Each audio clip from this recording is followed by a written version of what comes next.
아멘. 잘 읽으셨어요. 오늘 제목이 뭐죠? 네, 가까이 더 가까이. 여러분은 좋아하는 사람이 있으면 어떨 것 같아요? 막 멀어지고 싶어요? 아니죠.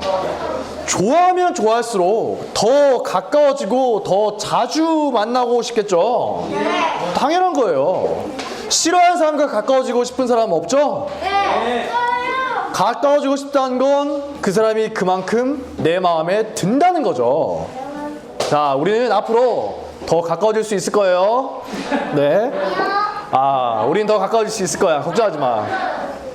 그런데 세상에 누구보다도 우리와 가까워지고 싶고 친해지고 싶어 하는 분이 있어요. 누굴까요? 누구요? 저요? 누구죠? 바로 우리가 믿는 하나님이에요. 하나님은 우리 사람들끼리 서로 좋아하고 친해지는 것과는 비교할 수 없을 만큼 우리를 좋아하시고 우리와 가까워지고 싶어 하신다는 거예요. 신기하지 않아요?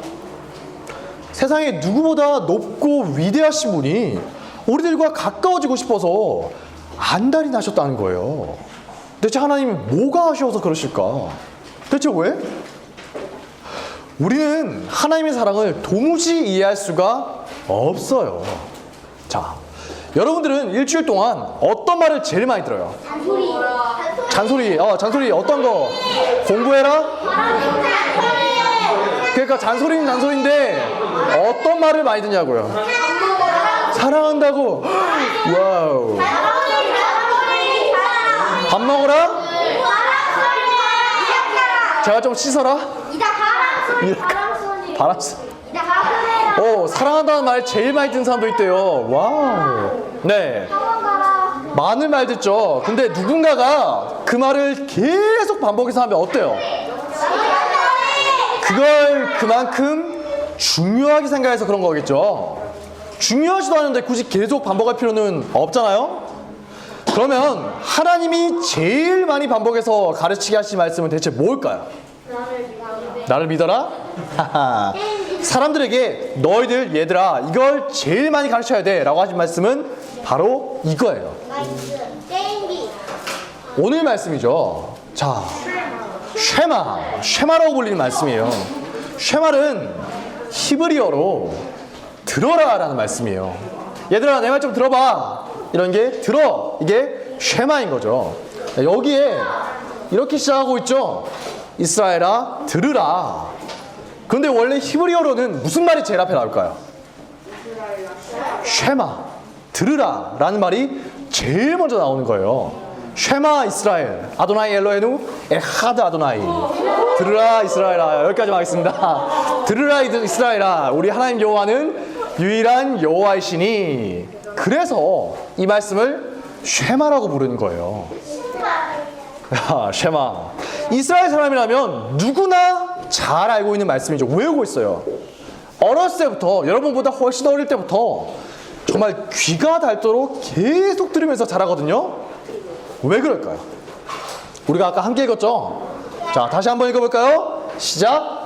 오늘 내가 네게 명하는 이 말씀을 너는 마음에 새기고 내 자녀에게 부지런히 가르치며 집에 앉았을 때든지 길을 갈 때든지 누워있을 때든지 일어날 때든지 이 말씀을 강론할 것이며 너는 또 그것을 내 손목에 베어 기호를 삼으며 내 미간에 붙여 표로 삼고 또 내 집 문설주와 바깥문에 기록할지니라. 아멘. 어때요? 어마어마하죠?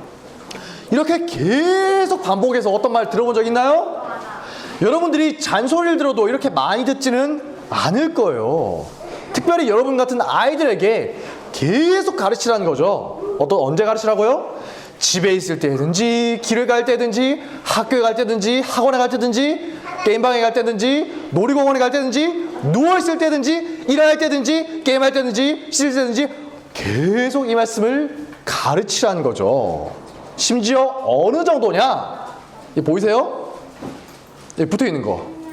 이 말씀을 적어서 이렇게 몸 여기저기에 붙이고 다니면서 계속 보라고 하실 정도예요. 지금도 옛날에는 이랬겠죠. 근데 지금도 신실한 유대인들은 쉐마의 말씀대로 고스란히 지키려고 이렇게 한대요. 이게 쉐마의 말씀들이 들어있는 것들이에요. 여기 붙이고 있는 거죠. 미간에 붙여라. 이렇게 붙이고 다니는 거죠. 집에도 어때요? 쉐마의 말씀을 여기저기 쓰고 새겨놓아서 수시로 볼 수 있게 한다는 거죠. 아이들이 우리 지금 저기 지아 태어났죠? 응애 태어났어요. 귀여운 아기 나중에 한번 보세요. 아이들이 태어나면서 자라고 제일 많이 듣고 제일 많이 보는 게 뭐냐? 이 쉐마의 말씀이 되어야 한다는 거죠. 그런데 이토록 반복해서 정말 지독하다 싶을 정도로 계속 반복해서 가르치신 이유가 뭘까요? 하나님이 다른 어떤 것보다도 중요하게 생각하시기 때문에 그런 거겠죠. 다른 성경 말씀들도 물론 중요한 거예요. 하지만 이 말씀은 하나님이 정말 특별하게 여기신다는 거예요. 다시 함께 읽어볼까요? 시작. 너는 마음을 다하고 뜻을 다하고 힘을 다하여 내 하나님 여호와를 사랑하라. 이거 외웠어요. 외웠어요. 잘했어요. 심지어 신약 시대에는 이런 일도 있었어요. 어느 날 구약의 그 많은 율법들을 다 외우고 있는 율법사 서기관이 예수님께 질문을 했어요. 선생님, 구약의 많은 율법과 선지자의 가르침들이 있는데 그 많은 말씀 중에서 제일 중요한 게 무엇입니까? 예수님이 뭐라고 말씀하셨을까요? 바로 이 말씀, 쉐마의 말씀을 언급하신 거예요. 함께 읽어볼까요? 시작. 선생님, 율법 중에서 어느 계명이 크니까? 예수께서 이르시되 내 마음을 다하고 목숨을 다하고 뜻을 다하여 주 너의 하나님을 사랑하라 하셨으니 이것이 크고 첫째 되는 계명이요 둘째도 그와 같으니 내 이웃을 내 자신같이 사랑하라 하셨으니 이 두 계명이 온 율법과 선지자의 강령이니라. 아멘. 뭐라고 하죠? 구약 성경을 보면 수많은 계명과 법들이 있지만 그 많은 말씀들이 딱 두 개로 요약된다는 거예요. 뭐였죠? 먼저는 마음과 뜻과 힘을 다해 하나님을 사랑하라. 그리고 두 번째 뭐죠? 그리고 나서 너의 이웃을 내 자신처럼 사랑하라. 이 두 가지 계명이 모든 율법과 선지자들의 가르침의 핵심이라는 거예요. 그 중에서도 그 두 가지 중에서도 제일 처음 게 나온 게 뭐라고요? 오늘 쉐마의 말씀. 이게 제일 중요한 거라고 했죠. 우리도 반복해서 다시 읽어볼까요? 시작. 너는 마음을 다하고 뜻을 다하고 힘을 다하여 내 하나님 여호와를 사랑하라. 그런데 지금 빨갛게 표시된 거 보이세요? 네. 너의 하나님 여호와를 사랑해야 해. 그래요. 세상에서 제일 중요한 말씀이 뭐라고요? 하나님은 우리가 마음과 뜻과 힘을 다해서 하나님을 섬기는 거? 아니죠. 사랑하는 것을 다른 어떤 것보다도 중요하게 생각하신다는 거예요. 하나님이 우리를 사랑하는 것처럼 우리가 하나님을 사랑하게 될 때 하나님은 정말 뛸 듯이 기뻐하신다는 거예요. 하나님은 여러분들과 종과 주인 관계가 아니라 사랑의 관계를 맺고 싶어 하신다는 거죠. 여러분들은 어때요? 좋아하는 친구가 있거나 나중에 커서 사랑하는 남자, 사랑하는 여자가 있으면 그 사람과 깊은 관계를 맺고 싶겠죠? 여러분의 부모님들은 어때요? 부모님들. 여러분과 사랑하는 관계를 맺고 싶을까요? 아니면 그런 관계를 맺고 싶지 않을까요? 네. 당연히 사랑하는 관계를 맺고 싶겠죠. 그런데 만약에 집에서 이런 일이 벌어진다면 어떨까요? 여러분들은 부모님을 사랑해요. 그런데 부모님은 여러분을 사랑하지 않고 그냥 돈이라거나 먹을 것만 주는 거예요. 자, 이거면 됐지? 귀찮으니까 저리 가. 이렇게 하면 어때요? 정말 끔찍한 관계죠. 슬플 거예요. 세상에 그런 부모가 어디 있어요? 부모님이라면 당연히 자녀를 사랑해줘야 되겠죠? 그러면 반대의 경우는 어떨까요? 이건 꽤 있을걸요? 반대의 경우. 부모님은 여러분을 너무나 사랑하셔서 사랑한다고 표현도 하시고 잘 돌봐주세요. 그런데 여러분들은 부모님을 그냥 밥 챙겨주는 사람, 용돈 주는 사람, 원한 장난감 주는 사람으로만 생각한다면 어떨까요?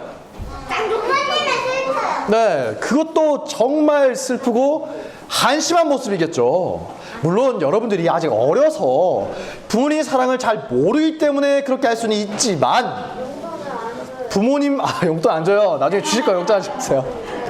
부모님만 아이를 사랑하고 아이는 부모님을 사랑하지 않는다면 그것도 정말 이상한 관계이지 않겠어요? 정상적인 관계는 아닌 거겠죠. 자, 네, 서로 사랑하는 거죠. 네, 그게 정상적인 관계예요. 혹시 여러분 중에 부모님께 사랑한다고 표현해 보신 분 있어요? 오, 어떻게 했어요? 와우, 다행이네요. 부모님을 안아준 분 있어요? 오, 있어요. 부모님께 혹시 뽀뽀하면서 감사하다고 한 분 있어요? 믿지 않으시겠지만 저는 다 해봤습니다. 나중에 집에 가서 또 할 거예요. 여러분, 그렇게 하셔야 해요. 정말 어색할 수 있거든요. 좀 이상한데? 징그러운데? 그래도 의지를 들여서 계속 하다 보면 자연스러워질 거예요. 네, 오늘 이후로는 집에 가서 부모님 만나서 계속 그렇게 사랑의 표현을 하시기 바랍니다. 여러분들이 사랑한다고 그렇게 표현하면 부모님이 좋아하실까요? 싫어하실까요? 당연히 좋아하시죠. 사랑이란 건 일방적인 게 아니라 서로 주고받을 때 가장 빛나기 때문이에요. 이처럼 하나님도 우리와 진짜 제대로 된 사랑의 관계를 맺고 싶다는 거예요. 우리가 친구들끼리, 사랑하는 사람들끼리 부모 자식 관계에서 마땅히 서로 사랑하는 것이라면 당연히 하나님과 우리 관계도 그렇게 서로 사랑해야 하지 않겠어요? 하나님만 우리를 사랑하시고 우리는 하나님의 사랑을 그저 받기만 한다면 남들이 볼 때 정말 이상한 관계인 거겠죠. 정상적이지 않다는 거예요. 그래서 아까 예수님과 그 대화를 한 사람이 이렇게 말했어요. 자, 함께 읽겠습니다. 시작! 서기관이 이르되 선생님이여 옳소이다. 하나님은 한 분이시오. 그 외에 다른 이가 없다 하신 말씀이 참이니이다. 또 마음을 다하고 지혜를 다하고 힘을 다하여 하나님을 사랑하는 것과 또 이웃을 자기 자신과 같이 사랑하는 것이 전체로 드리는 모든 번제물과 기타 제물보다 나으니이다. 예수께서 그가 지혜 있게 대답함을 보시고 이르시되 내가 하나님의 나라에서 멀지 않도다. 아멘. 뭐라고요? 네, 방금 우리가 살펴본 대로 마음과 뜻과 힘을 다해 하나님을 진심으로 사랑하는 것이 다른 모든 제사들보다 낫다는 거예요. 구약시대에도 제사를 드릴 때는 반드시 뭐가 필요하다고요? 하나님을 사랑하는 마음으로 드려야 했다는 거죠. 그럼 반대로 하나님을 사랑하는 마음이 없이 여러분들이 하나님 사랑하는 마음 없이 예배드리고 찬양하고 기도하고 헌금한다면 하나님 그걸 받으실까요? 아니겠죠. 네. 여러분의 부모님들도 어때요? 여러분의 만약 부모님이 여러분에게 사랑하지 않으면서 그냥 얘다 이거나 받고 저리 가 줬잖아. 그럼 됐지. 이러면 어때요? 기분 나쁘겠죠. 네, 사랑이 있어야 되잖아요. 하나님도 마찬가지예요. 우리가 아무리 많은 예배를 드리고 많은 헌금을 한다 하더라도 하나님 냈잖아요. 헌금 많이 했잖아요. 그럼 됐죠. 그러면 하나님이 어떻다고요? 엄청 싫어요. 네, 엄청 싫어요. 진짜 성경에 보니까 내가 너희가 바친 것을 가증스럽게 여긴다. 증오한다는 거예요. 하나님을 사랑하는 마음이 없다면 하나님은 결코 그것들을 받지 않으신다는 거죠. 여러분도 그렇잖아요. 왜냐? 하나님은 우리와 사랑의 관계를 만들고 싶으시기 때문이에요. 하나님이 우리를 만드신 신이시죠. 우리 주인이에요. 하지만 거기서 머물고 싶지 않다는 거예요. 주인과 종의 관계가 아니라 우리를 종이나 부하처럼 부리면서 너 이거 해 저거 해 마음대로 깔아뭉개고 다스리고 싶은 게 아니라 뭐라고요? 사랑의 관계를 이루고 싶어 하신다. 자, 우리는 하나님의 사랑을 이해할 수가 없어요. 대체 하나님이 뭐가 아쉬워서 우리의 사랑을 원하시는 거지? 왜 그럴까? 하지만 우리가 부모님께 사랑한다는 표현을 할 때 부모님이 정말 기뻐하시는 것처럼 하나님이 여러분들을 종이 아니라 자녀로 여기시기 때문에 우리의 사랑을 받고 싶어 하신다는 거죠. 기뻐하신다는 거예요. 자, 함께 외쳐볼까요? 하나님을 내 마음에 가까이 해요. 자, 다시 한번 외쳐보겠습니다. 하나님을 내 마음에 가까이 해요. 네. 가장 사랑하는 것을 가장 가까이 하게 되는 것처럼 다른 어떤 것보다도 하나님을 가장 사랑하는 하나님의 자녀가 되시기를 바랍니다. 기도하겠습니다.